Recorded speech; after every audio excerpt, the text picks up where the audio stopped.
Le gouvernement allemand a vendu plus de 30 000 bitcoins en quelques jours. Nous avons passé des dizaines d'heures à analyser leurs transactions et ce que nous avons découvert va vous intéresser. Mais ce n'est pas la seule raison de la baisse du bitcoin. Dans cette capsule actu, nous allons aussi parler de Mt. Gox, des ETF, de ce qui se passe du côté des mineurs. On fera aussi un point sur l'environnement macroéconomique et géopolitique. Est-ce la fin du bull run? Une pause salvatrice avant de repartir de plus belle? À la fin, vous aurez une vue globale et synthétique pour vous faire votre propre opinion. Mais ce n'est pas tout. La tentative d'assassinat de Donald Trump a secoué le monde politique et crypto ce week-end. Les répercussions sur le marché des cryptos sont stupéfiantes et nous allons tout vous expliquer dans cette vidéo.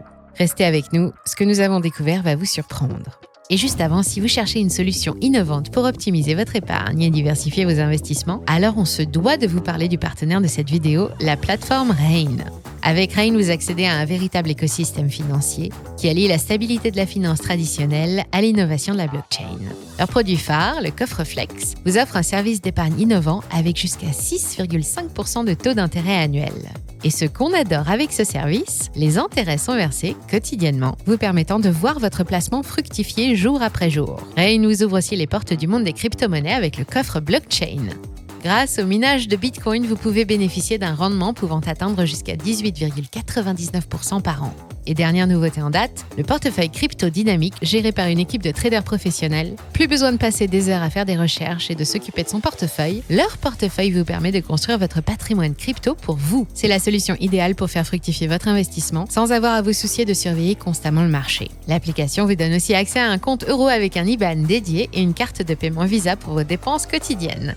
Plus besoin de jongler entre différents services, Rain centralise tous vos besoins financiers au même endroit. Cliquez sur le lien en description pour rejoindre dès maintenant la communauté Rain. En utilisant ce lien, vous pouvez recevoir jusqu'à 200 € en jetons Axio pour l'ouverture d'un compte, alors n'attendez plus.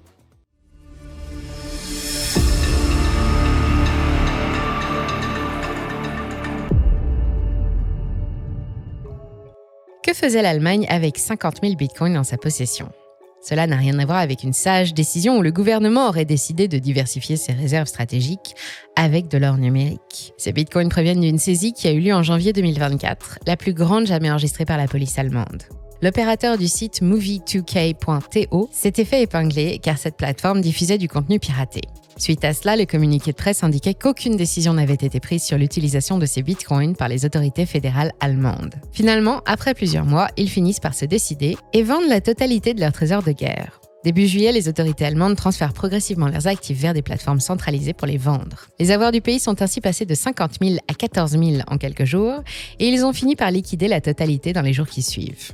Cette nouvelle a créé une peur panique sur le marché, le prix passant de 71 000 à 57 000 $, soit une baisse d'environ 20%. Mais très souvent, la réaction du marché aux nouvelles est bien plus émotionnelle que la nouvelle elle-même. Les montants vendus par l'Allemagne sont davantage psychologiques que significatifs. La capitalisation boursière du Bitcoin est de 1150 trilliards. Les ventes allemandes sont une goutte d'eau qui se dilue rapidement. Et devinez qui en profite? BlackRock.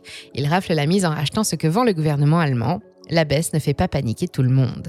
Pour suivre leur mouvement, ça se passe sur le site Arkham qui est spécialisé dans l'analyse de transactions on-chain. À ce stade, ce serait dommage d'abandonner. Le marché crypto est volatile, les nouveaux arrivants sont secoués, alors que les personnes plus expérimentées ne vendent pas. D'ailleurs, tout mouvement de hausse commence par une secousse pour sortir les mains faibles du marché. La correction que nous connaissons rentre tout à fait dans ce cadre. Nous sommes peut-être dans ce qu'on appelle un bear trap, un piège à ours. Un autre événement majeur a secoué le marché crypto récemment, Donald Trump a échappé à une tentative d'assassinat lors d'un rassemblement de campagne. Bien que légèrement blessé à l'oreille, cet incident a provoqué une hausse spectaculaire des altcoins, en particulier des Trump coins et des tokens liés à la politique. Par exemple, le token MAGA a bondi de 30% en volume et le Never Surrender Trump de 330%. Cela démontre l'influence persistante de Trump sur le marché crypto, beaucoup le voyant comme un candidat pro-crypto, contrairement à Biden. Cette dynamique pourrait continuer d'animer le marché des altcoins jusqu'aux élections de novembre. Pour autant, les ventes allemandes ne sont pas le seul catalyseur de la peur actuelle. Je parle de peur car c'est ce que nous indique le Fear and Greed Index depuis plusieurs jours maintenant. Mt. Gox joue aussi son rôle. C'est une plateforme d'échange crypto qui s'est fait pirater en 2014. Récemment, la nouvelle est apparue selon laquelle Mt. Gox était prête à enfin rembourser ses créanciers, plus de 10 ans après le hack. 142 000 bitcoins, soit 0,68% de l'offre totale, vont être distribués aux clients de l'époque.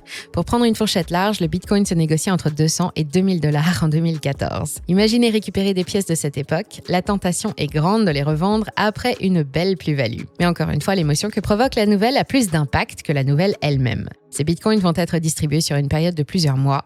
L'impact réel sur le prix sera donc contenu. L'environnement actuel est baissier, c'est une évidence, mais pas de quoi paniquer. Cette baisse du prix met surtout en difficulté les entreprises de mining, ce qui ajoute une autre pression baissière. Cela se passe toujours ainsi après le halving et je vous explique pourquoi. Vu que les récompenses par bloc sont divisées par 2, les mineurs les moins rentables se retrouvent dans l'embarras si le prix n'augmente pas.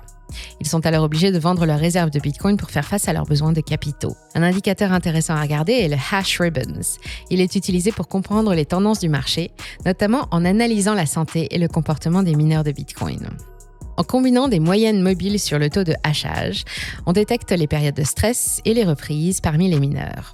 Pour rappel, le taux de hachage représente la quantité totale de calculs que les mineurs effectuent pour sécuriser le réseau et traiter les transactions en Bitcoin. Une reprise du ruban après une capitulation est généralement un bon moment pour entrer en position. Nous n'avons pas encore de reprise à ce stade, l'environnement reste potentiellement baissier avec des mineurs qui vendent leurs jetons, mais cette phase est un passage classique après un halving, il n'y a rien d'anormal et c'est donc plutôt bon signe.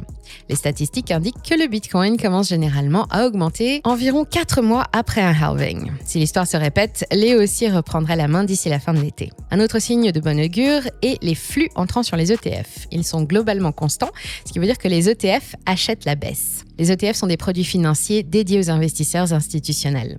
D'une certaine manière, on peut dire que depuis leur lancement, les ETF ont rendu le prix du Bitcoin plus dépendant du sentiment de ces institutionnels. Aujourd'hui, 5% de l'offre totale se trouve dans les ETF. Avec un flux constant, nous pouvons déduire que la confiance est présente malgré la baisse du prix. Les institutionnels accumulent dans la baisse malgré les agissements du gouvernement allemand et la distribution de Mt. Gox. L'outil Sentiment confirme cette tendance.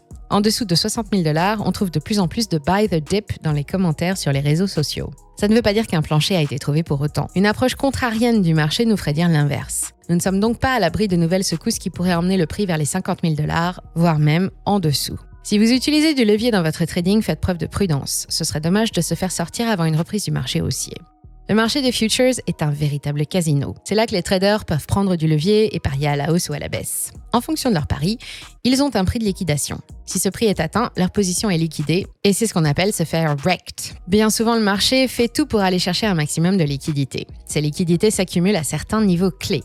Ces poches sont comme du carburant qui attend d'être brûlé pour faire avancer la machine dans un sens ou dans l'autre. Lorsque l'on regarde la carte des liquidations, on voit 2 zones majeures où beaucoup de liquidations attendent. Une plus au sud, vers les 47 000 $, et une au nord, au-delà des 72 000 $. La question est toujours de savoir laquelle des 2 poches de liquidité va être brûlée en premier. Impossible de le savoir avec certitude. Selon l'indice d'intensité spéculative, il y a encore pas mal de parieurs, c'est-à-dire pas mal de traders qui entrent en levier, pensant jouer le meilleur coup de leur vie, et habituellement, il faut les éliminer avant de partir vers le nord. Les paris ont augmenté. 140 000 bitcoins papier supplémentaires ont été créés, tandis que l'offre au comptant disponible est restée stable. Je vous rappelle que sur le marché des futures, on parie sur des contrats donnant une exposition au bitcoin sans acheter directement la crypto-monnaie, d'où le terme de bitcoin papier. Pour info, la plupart des charts que je vous présente proviennent du brillant analyste Willy Woo.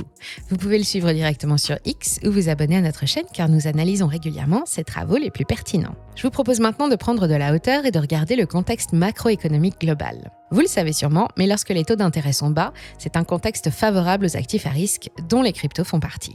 Selon les récentes interventions de la Réserve fédérale, les banquiers centraux attendent des données supplémentaires indiquant un retour de l'inflation sur la cible des 2%. La bonne nouvelle est que l'on s'en rapproche. En juin, le taux d'inflation CPI tombe à 3% en dessous des attentes de 3,1%. Il s'agit du 39e mois consécutif où l'inflation est égale ou supérieure à 3%. C'est également le 3e mois consécutif où l'inflation est en baisse. Quant au taux de chômage, il est toujours bas par rapport aux mesures historiques. Un taux de chômage faible indique à la Fed que l'économie va bien, donc qu'elle peut garder sa politique monétaire restrictive pour combattre l'inflation. Les décideurs laissent entendre une baisse des taux directeurs d'ici la fin de l'année et plusieurs baisses en 2025. Si l'inflation reste orientée à la baisse en juillet et août, une baisse des taux en septembre est sur la table. Les dernières estimations du CME indiquent une probabilité de baisse des taux de 80% au mois de septembre.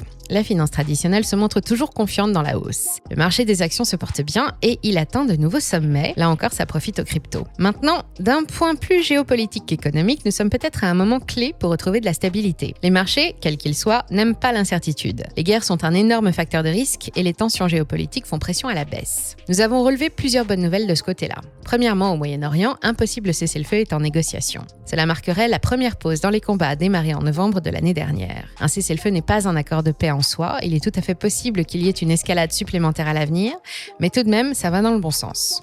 Deuxièmement, en Ukraine, où le président ukrainien Zelensky serait ouvert à des pourparlers de paix avec la Russie. Ce serait en partie grâce à Viktor Orban, à la tête de la présidence de l'Europe.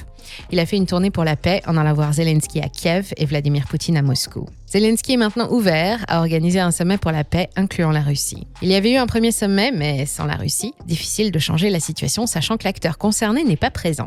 La baisse des tensions au Moyen-Orient et en Europe de l'Est pourrait donc être bénéfique pour les marchés. C'est le moment de faire le bilan. Nous avons vu la vente du gouvernement allemand, la distribution de Mt. Gox, la capitulation des mineurs, les flux sur les ETF. En dézoomant, on a regardé le contexte macro plus global, que ce soit au niveau économique et géopolitique. Avec tous ces éléments, nous pouvons déduire que nous sommes dans un environnement baissier local au sein d'un marché macro haussier.